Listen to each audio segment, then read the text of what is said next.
We are underway here in Bakersfield, a sold-out Dignity Health Arena, as we start the evening with Jimmy Uso facing off with JC Mateo, the former Olympian, the new powerhouse to the SmackDown roster. Well, Jimmy Uso last week prevented Mateo and crew launching a beatdown after Mateo's victory. It's after many weeks of issues between Jimmy Uso and Solo's crew. You go back a few weeks ago to the Money in the Bank qualifier when Solo Sikoa was able to get past Jimmy Uso and Rey Fenix. And Jacob Fatu and JC Mateo made their presence felt ringside during that.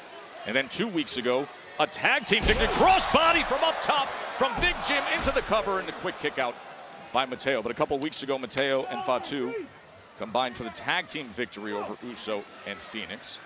And it was Solo Sikoa who played a distractive role ringside then.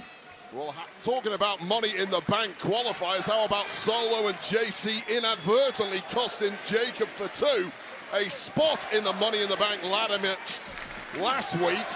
Major tensions between that trio, although they appear, for now at least, to have been smoothed over. Yep, tomorrow is the day. Money in the Bank from the Intuit Dome in Los Angeles. It'll be a 4 o'clock local start here in Southern California, 7 p.m. streaming on Peacock. Earlier in the day on YouTube is the very exciting Worlds Collide from the Kia Forum. Look at that man! Look at that man! Look at that man!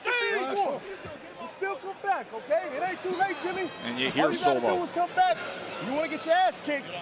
Once again saying you can still come back, as Jimmy's been constantly rejecting Wade, the recruitment by his little brother. Well, I'll tell you right now, inarguably, Jimmy Uso, to me, has been floundering of late. He's been lacking career direction. It may be distasteful to him to re-link up with little brother Solo Sikoa. However, it must be a tempting offer. Your opportunity to get back to the very top of the card with this group. Solo is handing olive branch after olive branch, and as yet falling on deaf ears. Yeah, and you and I got to spend some time with Jimmy earlier today, and I'm sure you feel the way I do, that he's not bashful about expressing that and understanding the realities of where he is in his career arc. He knows full well, look, this is a guy, Jimmy Uso, who is one half of the greatest tag team of all time, a WrestleMania main eventer, and lately he's been just grabbing random opportunities, tagging up with random people, whoever it is, to try and get a little traction in his career, and very little, to me, has been working at the level most of us expect from Jimmy Uso. And meanwhile, in there against this powerful, strong, compact, explosive JC Mateo. And it's just been too easy so far for JC Mateo, who, yes, is big, strong, and powerful, but really it's the distractions on the outside that have given JC Mateo repeated opportunities to dominate this. But, of course, Jimmy now attempting to turn things around. Yeah, smart to get out of the way, lands the uppercut, and now he's got him lined up. Big Jim!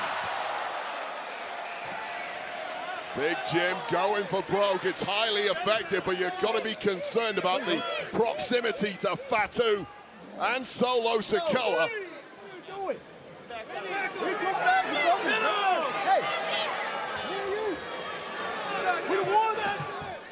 Cajoling on one side and that dangerous stare of Fatu on the other. Fatu's just a constant threat. I don't care what Solo Sikoa says. Jacob Fatu is not a controllable human being. Look at that for a man with the body type and size of Mateo to get up and land that drop kick.